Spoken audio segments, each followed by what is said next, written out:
ان الدین عند اللہ الاسلام۔ اب سوال یہ پیدا ہوتا ہے، یہ جو توحید جس کا بیان ابھی آیا ہے، اس توحید کو دعوت دینے والا کون سا مذہب ہے؟ دنیا کے اندر بے شمار مذہب پائے جاتے ہیں آج بھی، اور پائے گئے ہر زمانے میں بے شمار مذہب پائے جاتے ہیں، لیکن اس توحید کی طرف بلانے والا کون سا مذہب ہے؟ کون سا مذہب ایسا ہے جو اس بات کی طرف بلاتا ہے کہ اللہ کے علاوہ کوئی معبود نہیں ہے، جو اس بات کی دعوت دیتا ہے کہ ایک جو وہ ذات ہے اس کے علاوہ کوئی اس کائنات کے نظام کو چلاتا نہیں ہے؟ اس توحید کا داعی مذہب کون ہے؟ اس توحید کی طرف بلانے والا مذہب کون ہے؟ وہی برحق مذہب ہو سکتا ہے، اور وہ مذہب اسلام ہے۔ اللہ نے اسی کو فرمایا ان الدین عند اللہ الاسلام، بے شک دین اللہ کے نزدیک جو معتبر ہے وہ دین اسلام ہے۔ اور ایسا نہیں ہے کہ دین اسلام صرف 1400 سال پرانا ہے۔ بہت سے لوگوں کے ذہنوں میں غلط فہمی ہوتی ہے کہ دین اسلام 1400 سال پرانا نہیں، بلکہ دین اسلام کا آخری ایڈیشن آیا تھا 1400 سال پہلے۔ دین اسلام تو اس روئے زمین پر سب سے پہلے آنے والے انسان کا مذہب ہے۔ حضرت آدم علیہ السلام کو جب دنیا کے اندر بھیجا گیا تو جب دین اسلام کو دنیا کے اندر بھیجا گیا تھا، اس کا مطلب یہ ہوا حضرت آدم علیہ السلام سے لے کر آخری نبی محمد عربی صلی اللہ علیہ وسلم تک جو نبیوں کا مذہب رہا ہے، جو رسولوں کا مذہب رہا ہے، جو ہر زمانے کے پڑھے لکھے اہل علم انصاف پسند لوگوں کا مذہب رہا ہے، وہ دین اسلام رہا ہے۔ حضرت آدم علیہ السلام اس کا سب سے پہلا ایڈیشن لے کر آئے تھے، اور آخری نبی محمد عربی صلی اللہ علیہ وسلم اس کا سب سے آخری ایڈیشن لے کر آئے تھے۔ توحید دعوت ایک رہی ہے، دعوت کبھی نہیں بدلی ہے، پیغام کبھی نہیں بدلا ہے۔ جو میسج تھا، جس کو یوں کہہ لیجئے جو اصل بات تھی، وہ کبھی نہیں بدلی ہے۔ اصل بات کیا تھی؟ اصل بات یہ تھی لا الہ الا اللہ، لا الہ الا اللہ۔ کیا ہوا؟ کلمہ نہیں بدلا، نبیوں کا نام بدلتا گیا۔ لا الہ الا اللہ آدم صفی اللہ، لا الہ الا اللہ نوح نجی اللہ، لا الہ الا اللہ ابراہیم خلیل اللہ، لا الہ الا اللہ موسیٰ کلیم اللہ، لا الہ الا اللہ عیسیٰ روح اللہ، لا الہ الا اللہ محمد الرسول اللہ صلی اللہ علیہ وسلم۔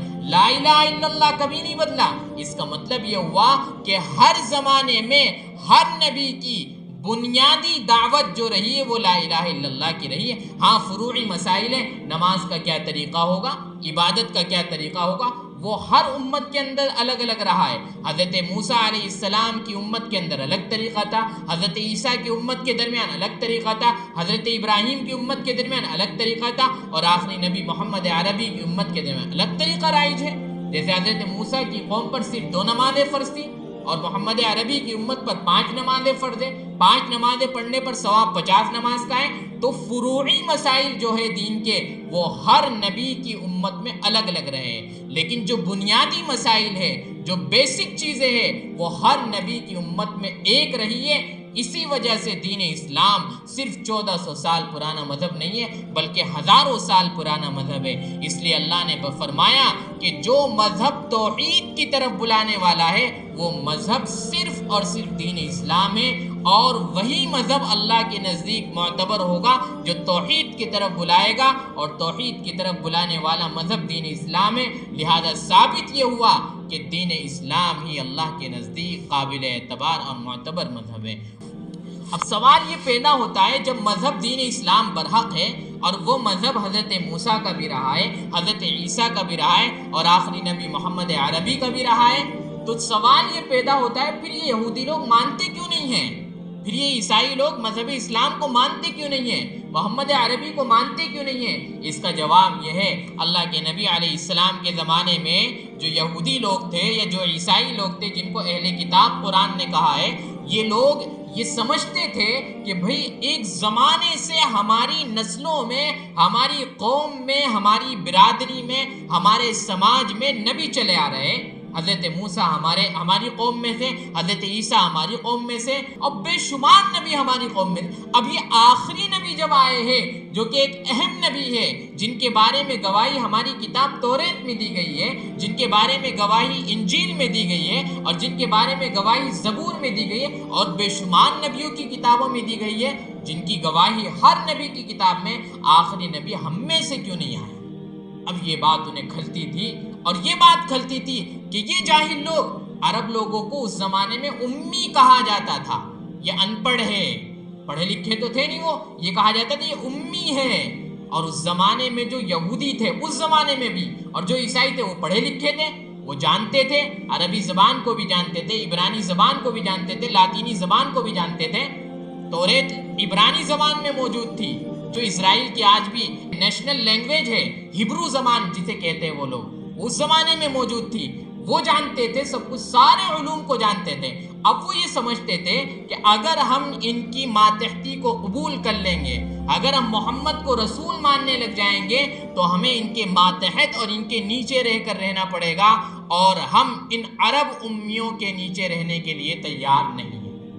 اللہ تعالیٰ نے ایک ایسے آدمی کو منتخب کر کے نبی اور رسول بنایا جو بالکل امی ہے، آپ کا لقب امی ہے۔ اور امی کا مطلب صرف ان پڑھ نہیں ہے، امی کا مطلب ہے جس نے دنیا کے اندر کسی سے بھی کچھ حاصل نہ کیا ہو۔ آپ کو امی کیوں بنایا گیا؟ ہونا تو یہ چاہیے تھا، بھئی بچہ چھوٹا ہوتا ہے تو وہ کسی سے کچھ سیکھتا ہے، اسے بھیجا جاتا ہے، جاؤ بھی فلاں استاد کے پاس جاؤ اور اس سے پڑھ کر آؤ، قاعدہ پڑھ کر آؤ، فلاں چیز پڑھ کر آؤ، فلاں۔ لیکن آپ کی زندگی کے اندر کبھی نہیں دیکھا گیا 40 سال تک کہ آپ نے کسی سے کچھ سیکھا ہو، کچھ پڑھا ہو۔ اللہ یہ چاہتا تھا کہ جب یہ نبی 40 سال کی عمر میں میری طرف سے نبوت کا دعویٰ کرے تو کوئی یہ کہہ کر انگلی نہ اٹھا دے کہ یہ تو فلاں شخص سے پڑھ کر آیا تھا، ہاں وہی بات اس نے پڑھ لی ہوگی اور اسی کو لکھ لیا ہوگا اور اپنی طرف سے کلام کو پیش کر دیا۔ اللہ نے یہ دکھایا، دیکھو امی ہے محمد عربی، اس کے باوجود علوم کا دریا بہاتے ہیں، امی ہے محمد عربی، اس کے باوجود تمہارے سامنے ایسا عربی کا کلام پیش کرتے ہیں جس کلام کی نظیر اور مثال پیش کرنے سے تم بالکل عاجز ہو چکے ہو۔ امی ہے محمد عربی، اس کے باوجود تمہارے سامنے وہ چیلنج کرتے ہیں قرآن کے جیسی ایک صورت پیش کر کے دکھاؤ۔ امی ہے محمد عربی، اس کے باوجود تمہارے سامنے وہ اتنا بڑا چیلنج کرتے ہیں قرآن جیسی ایک آیت پیش کر کے دکھا دو، تم پیش نہیں کر سکو گے۔ اس کا مطلب یہ ہوا، اللہ یہ بتلانا چاہتا تھا کہ محمد عربی امی ہے، لیکن محمد عربی علوم کا دریا بہاتے، کیونکہ ہم نے انہیں علوم دیے ہیں، ہم نے ان پر قرآن کریم کو نازل کیا ہے۔ تو صرف اتنی سی بات کی وجہ سے یہودی لوگ ایمان تو لاتے تھے، ایمان کا مطلب توحید کو تو قبول کرتے تھے، وہ لوگ قبول کر چکے ہیں پہلے، لیکن رسالت کو نہیں مانتے تھے۔